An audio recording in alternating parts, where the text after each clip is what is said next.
right. Good afternoon, everybody. My name is Jason Flame, and welcome to Master Motivation today on this Monday, January 31st, 2022. We are joined by Mr. Julio Anta today. He is the owner of Anta's Fitness and Self-Defense in Doral-Miami, in Florida since 1998. Mr. Anta is an award-winning martial artist, fitness instructor, and he's published author of Anta's Ageless Warrior Fitness book. He's also the video author of Anta's Art of Fighting Without Fighting Anti-Bullying and Anta's Shaolin Physical Conditioning. Mr. Anta was a competitive bodybuilder in the 80s who was runner-up in the Junior Mr. Florida and Mr. Miami. He won the 2017 South Florida Bodybuilding Championships, Mr. South Florida 60 and over lightweight and overall title. In 2019, he competed in the MPC North American Bodybuilding Championships over 60 and was the first runner-up lightweight, and 2019 NPC Florida State Bodybuilding Championships over 60 first runner-up. He believes in leading by example and is in excellent shape and trains daily, and you can see he's got the guns out today, looking good. Mr. Anta, thank you for being on the show today. No, thank you for having me. It's been a while. Yeah, it's definitely been a little bit. Like I said in the pre-interview, I have chosen people who I believe to be inspiring and motivating, and our guests that are watching may have questions for you throughout the interview today. But I'm just looking forward to hearing a little bit more about your story, actually getting to know you a little bit better. So, if you wouldn't mind, could you just take a minute and kind of introduce us to yourself above and beyond anything that I missed in that bio? Well, I started martial arts. Actually, I'm going to be 65 in April. So I started martial arts in the 70s with judo. Didn't stick with it that long. And then I was one of those, looking on and off. But yeah, I started in the 70s, came to the United States at 4 years old from Cuba, communist country. That's why I am an American and love this country to death and would do anything. Um, Not sure. I think you did mention I was a United States Marine Corps Reserve Sergeant.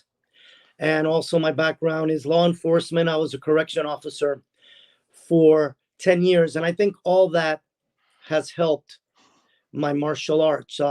My first black belt, which I got the rank eventually of master in, which is a red sash, was in Hunger Kung Fu. Yet I believed in, evolving and continue to train.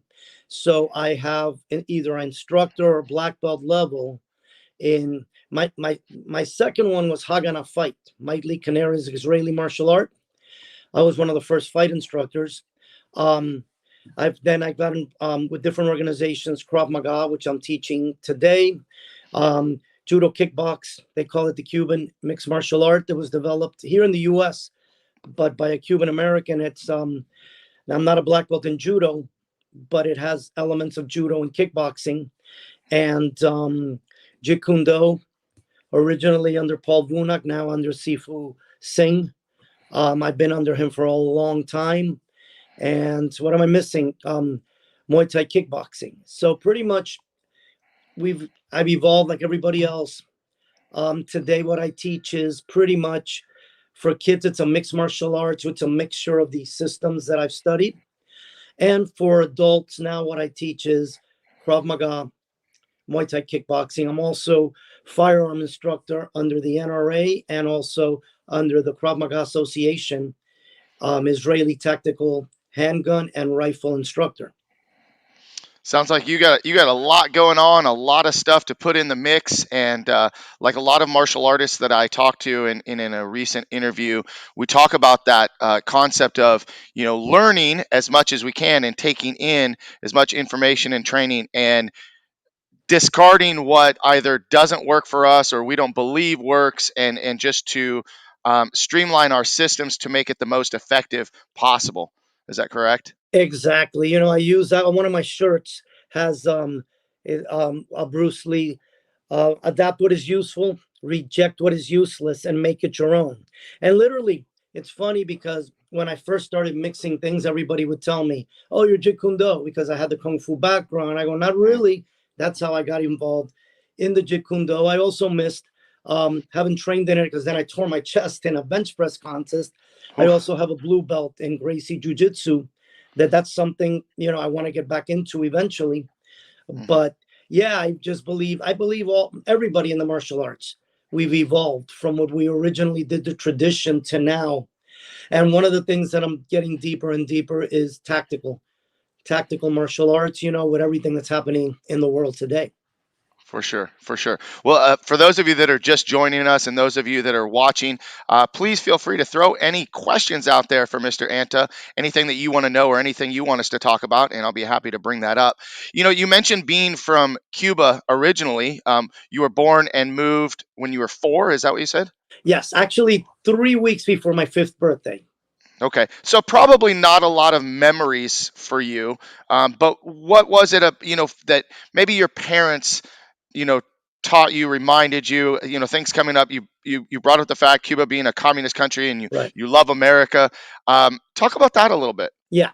So my dad always wanted to come to the U.S. His sister, when she went from rags literally to riches.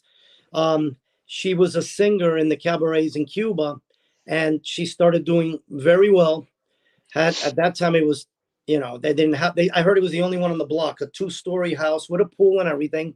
So she had traveled the world singing. The places that I remember them telling me is the U.S., obviously, Puerto Rico, I think Mexico, Venezuela. But she told my dad that the most amazing country, we're talking about in the 50s, possibly even early 60s, but mostly, no, sorry, communism took over in 59. That was in the 50s. And then it's the oppression that you couldn't leave. So my dad always wanted to come here. And what happened was, literally, Castro lied to the people. I've seen videos of him saying, literally in English, which later he never spoke English, rebelling against the US, that he was not communist. So my grandfather came from Europe, from Spain to Cuba. His family sent them because he was fighting the communists before the Spanish Revolution. It was early 1900s. So my dad always was against communism, but he literally knew Castro and actually even supported him in the beginning until he found out that he was communist. When we came to this country, my dad said, again, you're in the greatest country in the world. You are going to become an American. And, because this is the greatest country there is with the greatest freedom. And I'll never forget, never been to Cuba, will never go to Cuba unless it's not communist, because he said the same thing. My sister did. I don't blame her. Her and her husband are pastors, and they went on mission trips. That's another different reason. But yeah, I was brought up, this is the greatest country in the history of the world. I still believe it. And you're going to be an American, which I am. Obviously an American citizen, served my country in the Marine Corps, later corrections. And again, it was an upbringing. And yes, I do know, because family members, we were the first ones to come. Later, more family members came to hear the horrors. And here in Miami, you get a lot of the Cubans that have recently come. And, it's equal. I agree. Equally, communism is all the government people are the high government people are millionaires, and everybody else is equally oppressed and poor. So that's why I'm totally against communism, socialism, anything that smells or looks like it. And I love America. Yeah. I sound like Don Keene there. I love America. I got to get my flag. I love it. Hey, so tell me a little bit about, kind of growing up as a Cuban immigrant and the, your parents and your family, some challenges that maybe you faced when you first moved over, some things that you remember growing up as a kid. Talk about that. And did you come right over into Florida? Is that where you immigrated? Well, what happened was, at that time, believe it or not, Miami-Dade County, South Florida was not developed. There was nothing. It was just, at that time, it was the heydays of South Beach, what they call today South Beach. We use, Miami Beach, literally. And what happened is, when my parents came, at that time, they gave him a $50 bill and they just let him loose. So we had nowhere to go. So he went to the beach. He heard there was work there, started working in a hotel, but that would have been, and we lived there for a few months. That was temporary. New York is where there was work. So my dad went first to New York, Yonkers. We lived in Yonkers for like 4.5 years. So we went straight to New York, lived there for 4.5 years. The reason we came back, he was doing very well. He even had his own business by then. The reason we came back was me. I was a sick kid. I was obviously I'm still short, but I was that little skinny kid, the last one picked in every sport, sick with allergies. And the cold weather, I had to take shots every winter because the cold weather I would rash out, which most people don't even believe that. How can you be allergic to cold weather? So 4.5 years later, in the 60s, we came back. By now, we lived in Miami Beach mostly. I mean, I like Krav Maga because of the simplicity and straightforward, but I've also had incredible, you know, remembrance of Jewish people. We lived in, I didn't live in a Hispanic neighborhood till now. Doral today is mostly Hispanic. I've always lived in Anglo neighborhoods. New York was an Italian neighborhood. We moved to Miami Beach. It was mostly Jewish at that time, that area. Those parents would take me everywhere. I mean, teach me more American customs, and it was great. I mean, I just felt like in New York, I felt like everybody else. By the way, I don't see that like some Hispanics. I didn't have role models. In Cuba, I have pictures I've been putting up that I found. Um, my God, it wasn't Halloween. They had festivals. Robin Hood. I mean, Earl Flynn was, since I was a kid in Cuba, Earl Flynn was it for me. Then Steve Reeves, Hercules, so I always associated with this because Cuba and America were very similar. We even have words that are in English with our Spanish accent that we just translate directly. So everything was like, I felt like everybody else, New York, Miami Beach. Now I moved into what Miami Springs, Virginia Gardens area. That was another world. That's the first time in my life. I was 12 years old. And that's the first time I ever in my life felt anybody, I'm different than the rest of the Americans. Mm. Um, the kids would go to and my on the sidewalk and tell me, go back to Cuba. We don't want your type here. So long story short, those kids later became my best friends. Because what I really noticed is when people are prejudiced or racist, it's usually a stereotype and you think everybody is going to be that way. And then when you meet people and you start knowing them, you might go, man, this guy's not that much different than me. So that was, like I said, I've had very little, man. I mean, I'm one of those people that I can't stand when people are using this oppression and all that. And now here's the thing. Here's one of my pet peeves. If you're saying that you're a minority in South Florida and you're being oppressed, man, I laugh in your face. Because most of South Florida, the governor is the lieutenant governor is a Cuban American, by the way. And then the most of the mayors of all the cities are Hispanic or black. So I go, I just hate when people start using race prejudice as a crutch. When I think, and again, when in the early 69, I moved there, early 70s, in that area, because in New York and Yonkers, I didn't see it.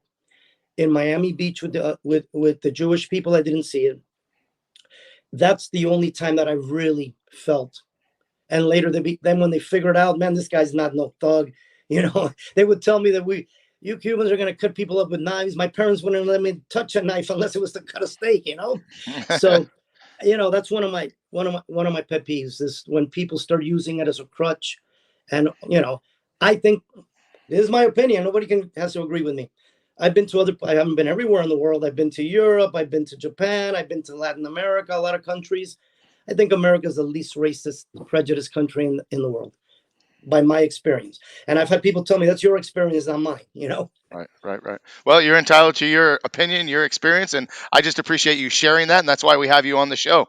For those of you that are watching here, just a reminder, once again, we're here with Julio Anta, and if you guys have any questions, anything you want us to talk about, just bring it up, post it in the comments, and we'll be happy to talk about it a little bit. You mentioned, again, being from Cuba and moving to the United States, growing up in New York and being in Florida. What were some of the Cuban customs or part of the Cuban culture that you have carried on or that is important to you? Well, the food. It's funny when I went to the Marine today, not as much because I try to eat healthier. But I remember when I went to the Marine Corps that I really started. man, I'm missing the Cuban food, you know? And it's funny that most people that come, like I've had instructors from all over come to do training, you know, either fitness instructors or martial arts instructors from all over the US come. And I usually take them to eat Cuban food, and most of them kind of even like it. That's one of the things that I still can eat, but then again, that's not my favorite food. I think it's funny because my wife is actually was born here, but her family is from Colombia. So there's places here like for Cuban memorabilia. Mostly it's like old Cuba, you know, um, before communism. Before communism, there was at one time in the 50s that the Cuban peso was 2 cents more than the American dollar, partly because of America's influence. And the economy was better than most of Europe and all of Latin America before communism. So it's funny, my wife goes to get me something Cuban, and I break a lot of the stereotypes, not all, a lot of them.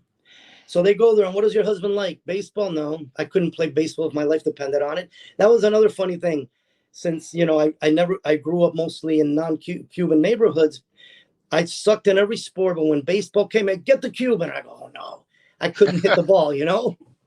Um, no, I don't like, I mean, I used to watch it as a kid, but not into baseball. Smoke cigars, never smoked one, not into it. Cuban coffee is known around the world, don't like it. So they kept on asking questions. Finally, there's a shirt she got me. It says, "I Cuban, I know everything." We're very opinionated and politically incorrect. The average Cuban American is so politically incorrect that, you know, that most people, if you are very sensitive, you freak out because we say things straight out, how we feel it. Doesn't mean we're right. How we feel it. We're very anti-communist, and you know, we'll, we think, or I think, you could arguably that I hear certain things and I go, man, that's communism. Don't talk to me that way, because to me that sounds like Castro speaking. And the reason, I'm not even going to mention who, but somebody that I always heard and people would argue with me, man, he sounds just like Castro. Are you crazy?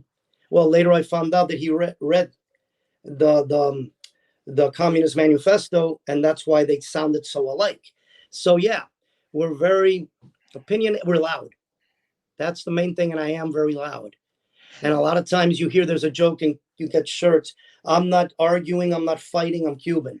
Like, we can get into talking and the hands and this, and you think, man, these two are about to fight, and we're just, you know, I would say not emotional, but I can't think of the word now, but it's just we kind of loud, passionate when we talk. Passionate. That's a good word. Passionate is a good Passionate, word. yeah.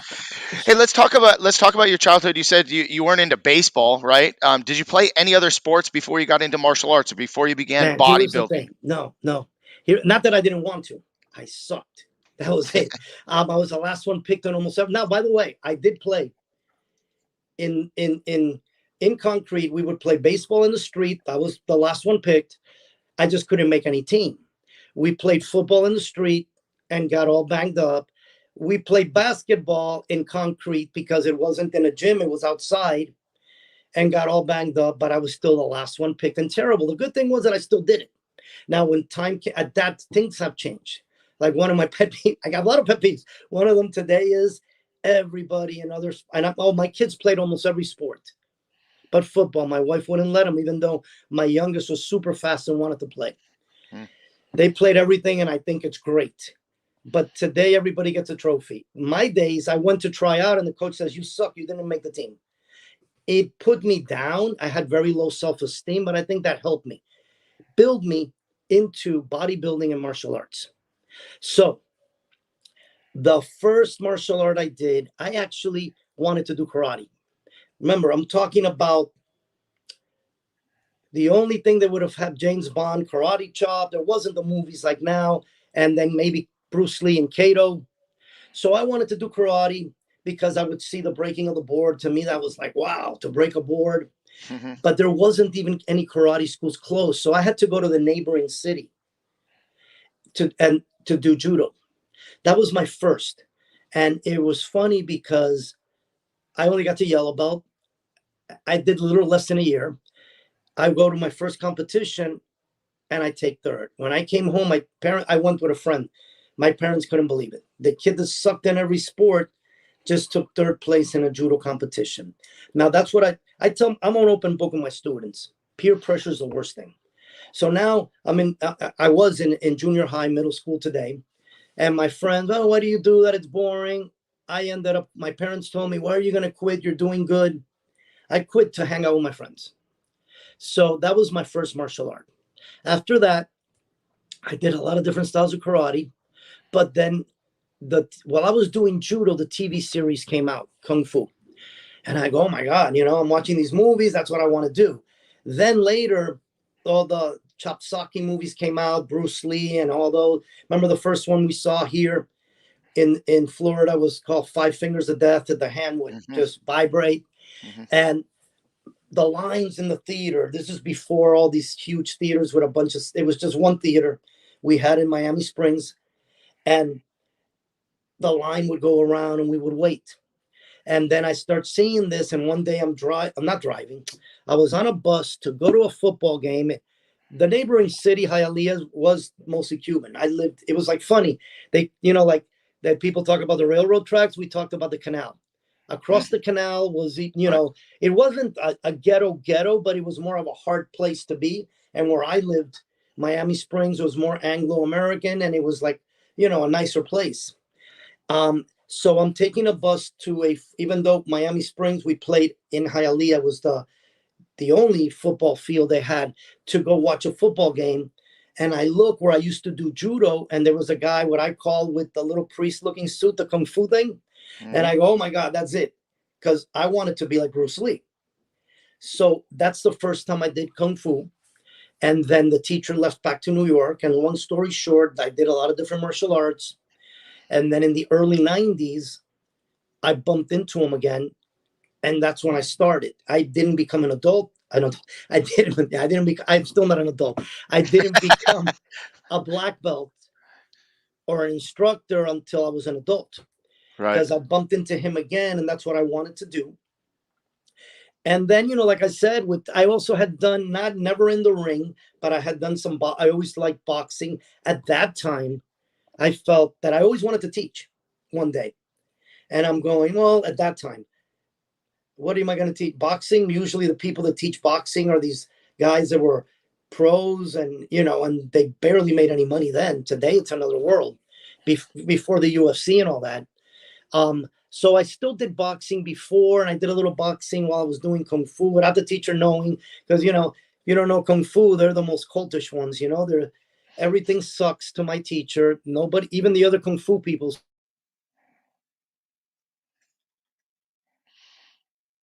We're losing you just for a second. Hang tight, guys. If you're watching right now, we're with Julio Anta. Hello. And yep, there we go. Okay, We got you we back. have lost you.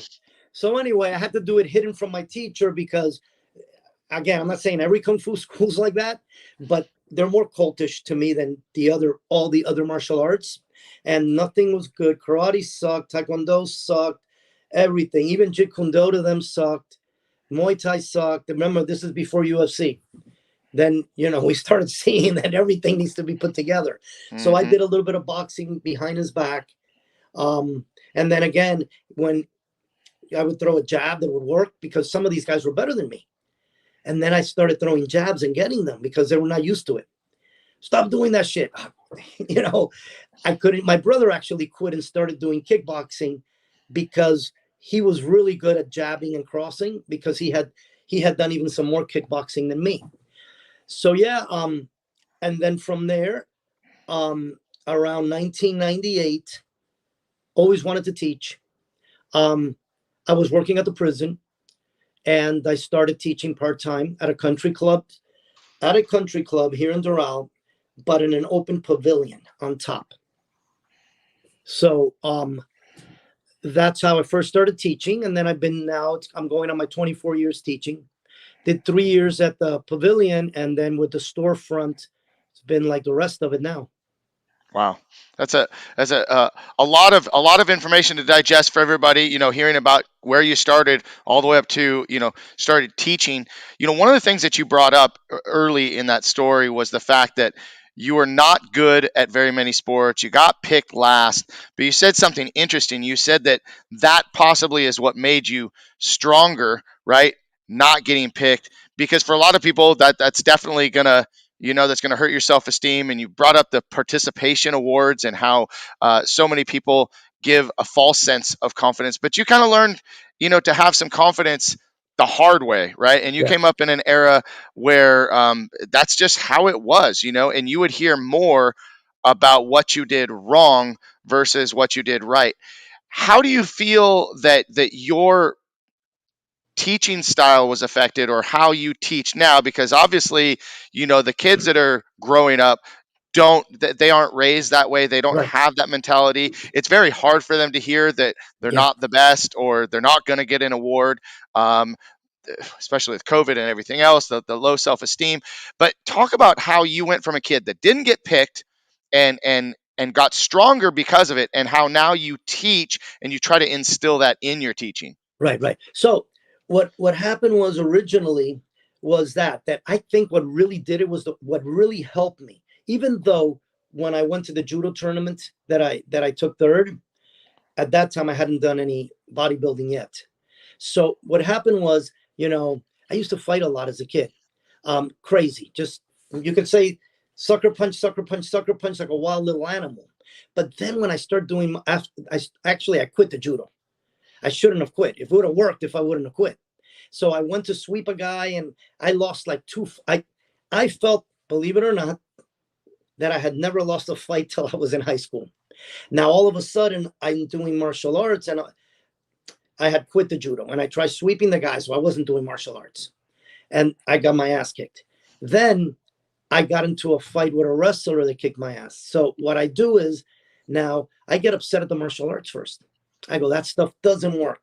When I didn't know martial arts and I was a little crazy, wild kid, I thought I used to win, which was wrong. It was me not sticking to the martial art. So I go, I'm going to get big, because I weighed at at 18 years old, I weighed 115 pounds. So I started lifting, and it took me forever.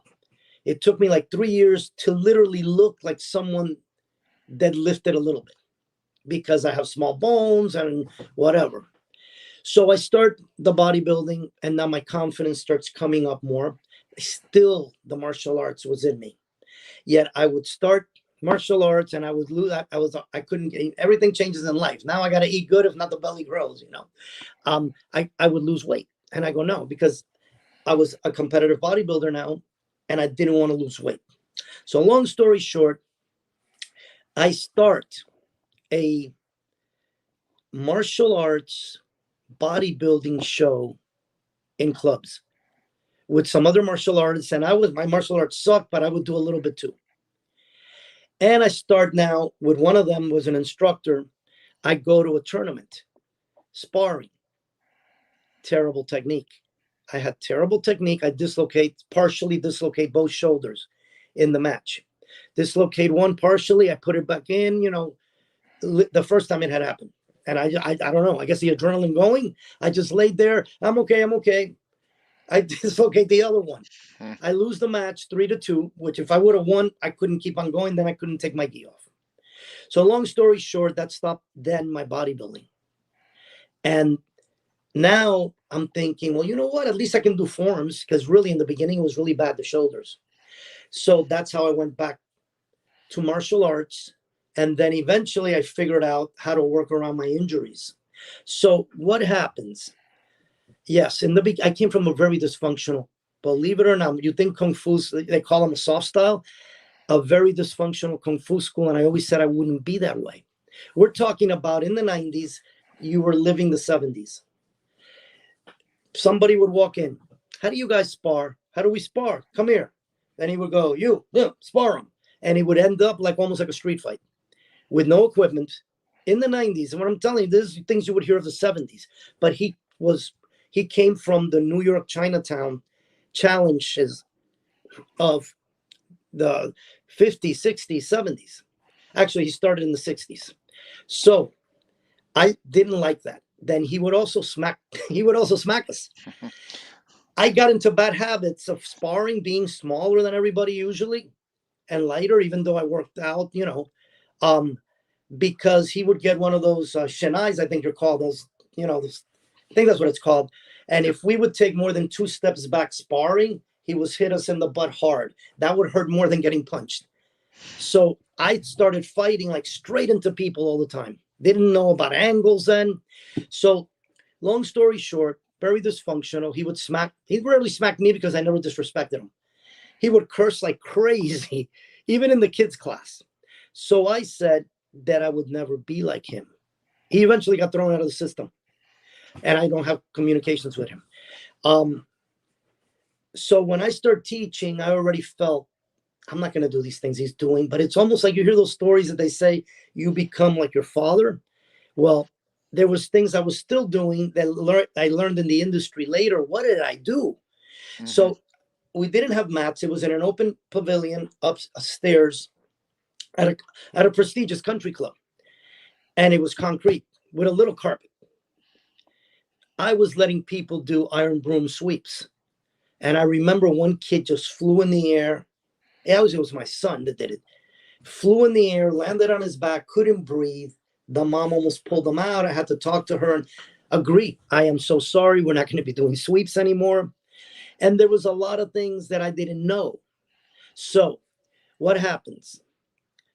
I've been with a lot of different organizations, including Maya. That's how we met. But before Maya, I was NAPMA. I was even a speaker in 3 of the NAPMA conventions. I was their first Spanish speaker too. So I start going to this and I start hearing, well, you shouldn't be sparring without equipment.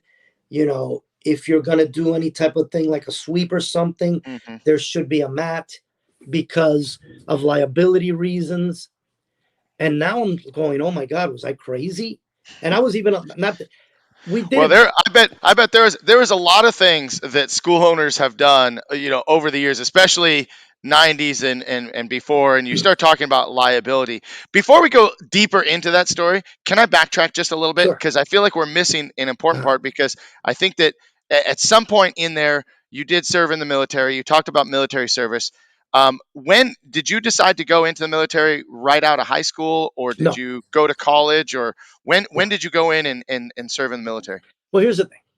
I was literally, martial arts helped me. I was very undisciplined. And I would say I would do things and not do it.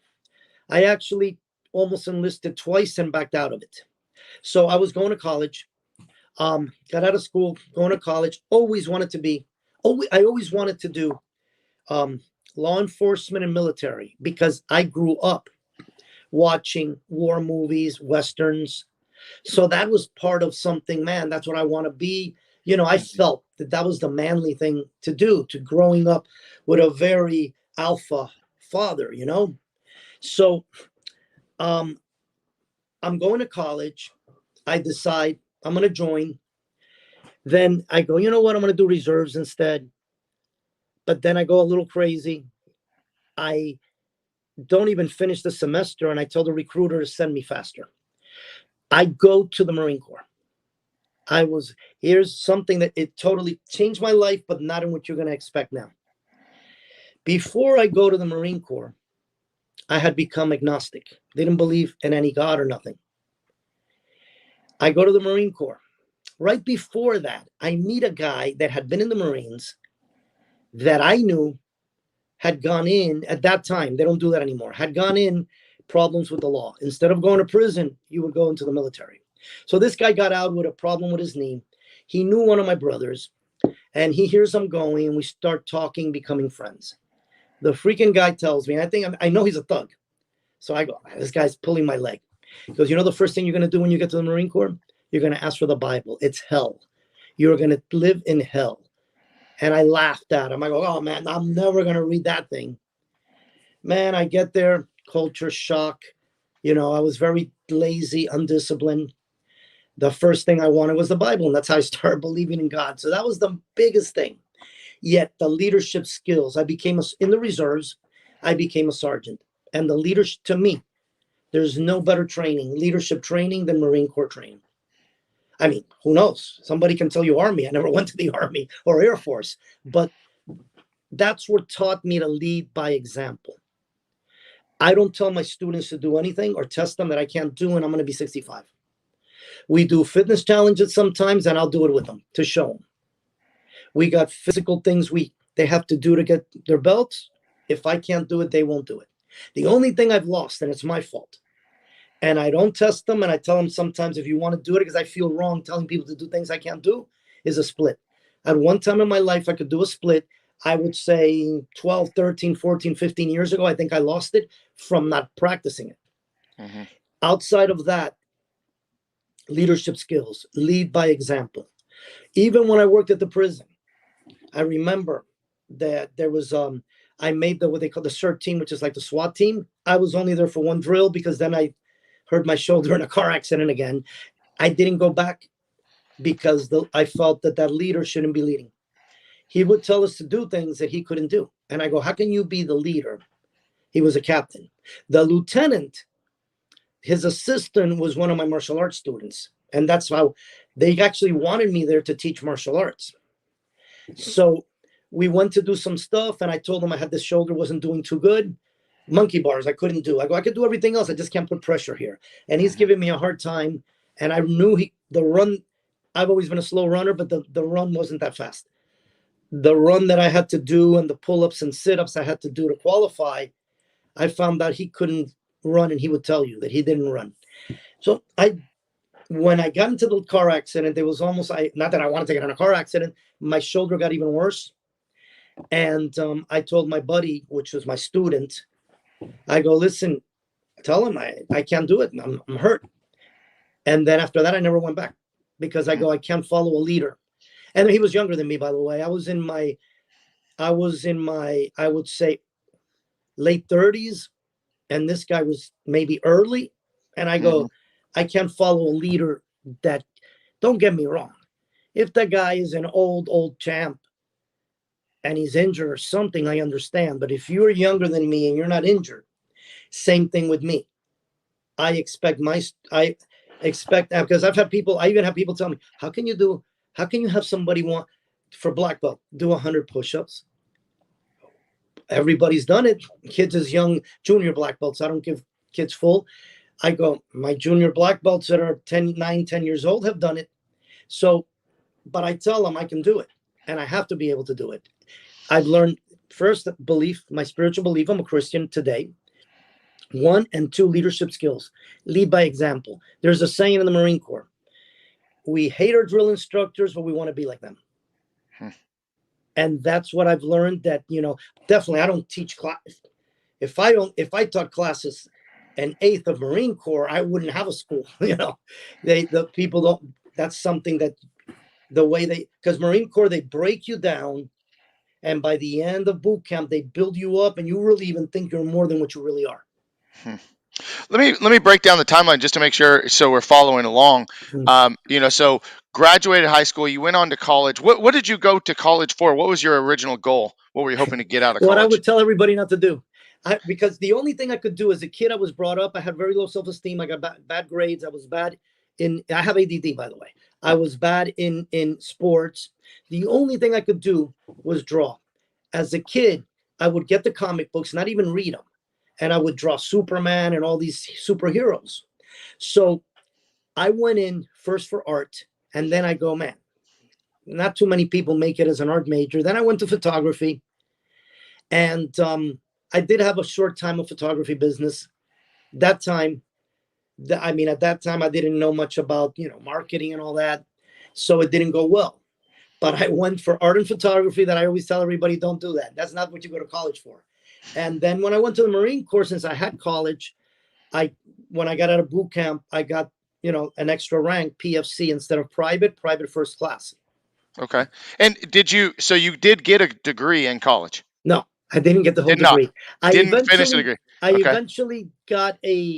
eventually like almost trade Sure. in photography, but I didn't. By the way, I missed. That's another thing. I missed my AA by 3 credits, which would be 1 class. Right. Crazy. So high school to college, out of college, went into boot camp, went into the Marine Corps. Coming out of the Marine Corps is when you got involved at the prisons or law enforcement or both. No, my law enforcement was a prison. I was never Got a it. police officer. Oh, So, okay, got it. no, I got out of boot camp in 81. And that's when I was, another thing that I don't regret because it worked out. I was what they call a muscle brain. All I did, I would go to work, regular jobs, went to college on and off, regular job, to the beach on the weekends, to clubs at night, and my whole thing was the image of bodybuilding. So even though I started believing in God in boot camp, it wasn't like a real born again experience. That happened while when I dislocated both shoulders. I dislocated both shoulders in the tournament. Had not my wife, I met her later, had a crazy girlfriend that I lost my job because she went to my job telling me off. So I lose my job. Dislocate both shoulders, which my body was my facade, literally. I was shy still, but it was my body. My car blows his engine. I said I lost my job, and she's now behind my back is seeing a guy that used to do my body. We were friends, but not that close. My bodybuilding show. So I kind of was like in the dumps. And that's when I really got close to God. And I met my wife right away. We first became friends. It is the weirdest thing. I wasn't even attracted to her physically first. It was later. And then is when I started working the prison. I worked at the prison from 1990. I became, because of my background in the military, I would get leadership jobs quick. I started working as a security guard at a mall, and within, I don't know, maybe 2 months, I was the assistant security manager because I would follow the rules and the instructions when the other guys were just screwing around. So I was already trying to get into law enforcement. Originally wanted to be a cop. That was part of since I was a kid. After I started working at the prison, that's where I got hired first. I didn't want to be a cop. I go, man, cops have it hard. And I go, at least here they can't shoot at me. I really don't want to have somebody shooting at me. And I really, in the beginning, I enjoyed the job, but I really admire cops. I mean, I go, what they got, what they got to go through, people shooting at them. If you have to take some thug down, your gun's here. What if they take your gun? I go, man, I don't want that. So I worked 10 years at the prison. And in those 10 years working at the prison, that's when within that time, let's say I started working in the prison in 1990. Now, by about 1988, even though I switched systems, I was training steady in martial arts. I wasn't quitting and starting. I switched to 3 different systems between that time. But from around 88, I think it was, possibly before. And then I got my black belt, I think it was like 95, 96. Mm-hmm. But I was already trained, and it took a while in that Kung Fu system to get your black belt. So that was pretty much my timeline. While working at the prison, I decided I thought it's going to be a great part-time job because the story, my instructor that I still had a relationship with then, even though I was already teaching, he felt that it's impossible to make a living out of martial arts. That's what I've been doing for the past 24 years. Out of those 24 years, 3 years, I still was working at the prison. So let's say for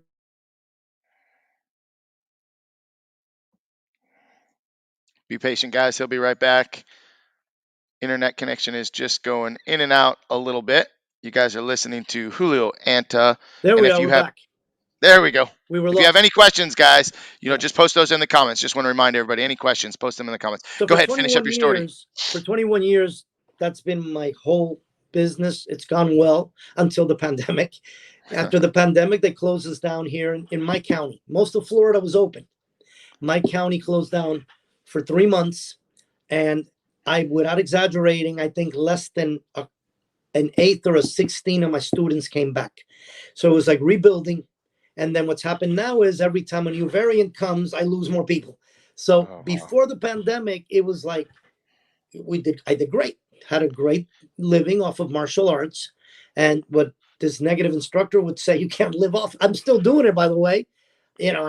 I'm still doing it, paying my bills, everything, no problem like that, but not at the level I was before. Right.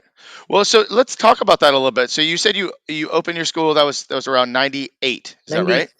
98. And so you've been running your martial arts school full time since then, except for the first 3 years. Yeah, You continued in the prisons, and you were involved in NAPMA, and you were involved in Maya, and your school had done very well. But the pandemic hit, got you shut down, which, for me to hear that about Florida, because what I'm over here in California, and we suffered a lot of that as yeah, well. But a lot of the schools in Florida, from what I heard, were staying open and had a yeah, different experience. But so you lost a ton. It sounds like you lost a ton of students. I mean, yeah. you kept 1/8 to 1/16 of your students, I and came and back. so And I was doing everything. I was doing yeah, everything. I was doing, I actually didn't do it on Zoom. I did it more on Facebook. I uh would huh, be putting classes. That burned me out more because I would make the curriculum, do the different classes in either in my garage or my backyard. See, what happened was again, I am happy to live in Florida. We call it the free state of Florida. Yet my county was the last county to open. We were 3 months locked down. Actually, believe it or not, I know the mayor of Doral. His daughter's trained with me. I've known him forever, before he was even a mayor. I even called him and go, listen, this is going to destroy my business. And he told me it has nothing to do with me. It's the right, county. The mayor, the county mayor says we cannot open. He put me on a committee. We had a committee. Some people, he claimed he was the only one in the US. A committee on how to get reopened mm, safely. And I did everything to the point.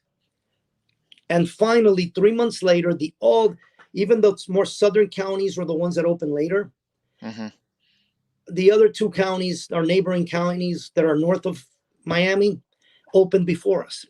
So we were closed down for 3 months. And like I said, they even said, and they never did, that they were going to send. I know places that never closed down, by the way. But I like to follow rules. I'm a law-abiding citizen. And my nephew and my brother do jujitsu, in another city here in our county, and they never closed. They're in a warehouse, and he actually has grown more now than the pandemic. But then again, I also feel, that the jujitsu people, there's another brain. They're not as fearful of things, I think, is what I'm seeing. Um, but yeah, what's happening is that this, I think it was, I could be wrong. I think it was this June, July, I was having, but I'm freaking out now. One of the best. Usually, it's very slow here in where I'm at. Doral is an upper middle class, mostly Hispanic, but a lot of them go back to their countries in the summer. So our summers are really bad. Like Hialeah, that's another place that mostly Cuban. Cubans don't go back to Cuba, so they grow in the summer. So all of a sudden, I'm having, maybe in the history of my school, one of the best June and Julys. And I'm going, finally, we're coming back. mm-hmm, Then I think it was the Delta thing hit. Boom. Again, everybody drops. And right, what we did is we didn't force them like some people did. You know, we do regular agreements for a year, an agreement you can break in 30 days. And even the ones that had a year, we never forced them. You didn't want to come back, you didn't come back. We understand. We're not going to be forcing you if you don't feel safe. So I think that's part of it. I know some other schools said, oh no, if you don't come back by this day, we're going to charge you again. So we try to do things as best as we can as human beings. And, this time now, what's happened is Krav Maga has grown. right. Well, and I wanted to talk about that because we're getting closer to the end of Yeah. the show, and talk about how you got involved in Krav Maga, and what made you choose Krav Maga, or in some cases, did Krav Maga choose you? Well, it happened in 1999. I had read a little bit, not much about it, some Israeli art. One. Two, I met a guy that was active in the Marines. I did not know what it was till many years later in the 80s. He came back telling me, man, I was in Israel training with the Israelis, and the hottest chicks you're going to see were destroying, kicking every Marine's ass. I go, what? Yeah, those people in Israel are just beasts. Had no idea that they had a certain art. I just thought they were tough. Mm-hmm. So now I go to the 1999 NAPMA World Conference, and Levine at that time he patented the name. Levine and Boz Rudin. Boz Rudin was with him. We're teaching it. I the Kung Fu system I did was more of a street, kick the knees, groin, claw the eyes, but we had no weapon. And we do the typical that most Krav schools do, gun to the chest. And I'm freaking out. I go, man, it's not easy. If he has a real gun and he pulls a trigger, you can die. But I go, this isn't that complicated. When I went to the academy, it was some weird, complicated stuff that I even forgot. And I'm seeing this and I go, I want to do this. So then one of my mentors that passed away years ago, John Exum, I go to his school. He was one of my mentors to help me grow. He has an Israeli flag and he has a shirt. Oh, I was going to be one of the first schools right even before the ATAs did it I called California and I was going to go to get certified because it blew my mind. So now NAPMA asked me to be a speaker. So those plans are off because now I'm preparing for my first speaking engagement. But John was a great friend that helped me even open up how to open the school and gave me ideas when I opened the storefront. And he's wearing a shirt that says Haganah. I go, what's that? And he goes, it's an offspring or hybrid of Krav Maga. So long story short, I go, man, I've been wanting to do it. I was going to be one of the first schools that did Krav Maga. Yet I didn't do it because now I'm speaking for NAPMA and this and that. And he introduces me to Mike Lee Kanerick. So we started doing privates with Mike to get certified. And then John got sick again and we stopped. And he died of cancer later. So then all of a sudden Mike decides to do, not just for me and, he was just going to train us to get certified. He decides to put a certification together. And John calls me, hey, Julio, man, you're one of the people that have done you did a lot of private classes with Mike. He's doing a certification coming up. You should take advantage. Oh, thanks for calling me. And I did. I was maybe the second group that got certified. And that's how it started. Now, long story short, it did incredible. He was on the cover of Black Belt magazine. He had a 2-page spread with all the Haganah schools then. And even he would have different instructors highlighted. And I was one of them one time. So I was getting people, oh, I saw you in Black Belt magazine, or I saw your school name. So that was great until the growth of MMA and Brazilian Jiu-Jitsu. So the type of clientele that I would get in Haganah, a lot of them would tell me, oh, I'm doing Jiu-Jitsu now or MMA. So I kept on practicing it in my Kung Fu, the gun and the knife and all that. But I the class had a small amount of people, so it wasn't productive. But I kept on training. Then I noticed Krav Maga is making a huge comeback. And I go, but that's really the art that I enjoyed the most because it's so practical.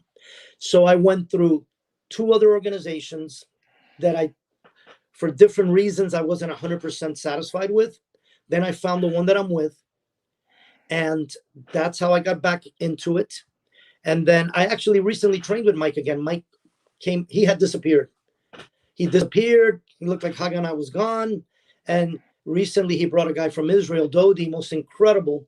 I had already done expandable baton training, kind of from my Filipino martial. I'm not a black belt, from Jeet Kune Do, my Filipino.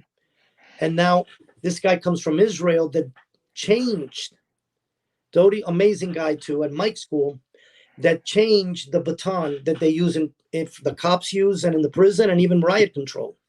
And I took a class with him, a workshop at Mike's school, and I've reconnected a little bit with Mike now. So yeah, it's really helped because I started doing the Israeli tactical shooting. I did one before the pandemic. And after the pandemic is when it's growing. Like in 2 weeks, I have another one. I've had some sold out. People are out here, at least here in Florida, huge amount of gun owners, especially women now. Because I can train people for conceal because I'm an NRA instructor.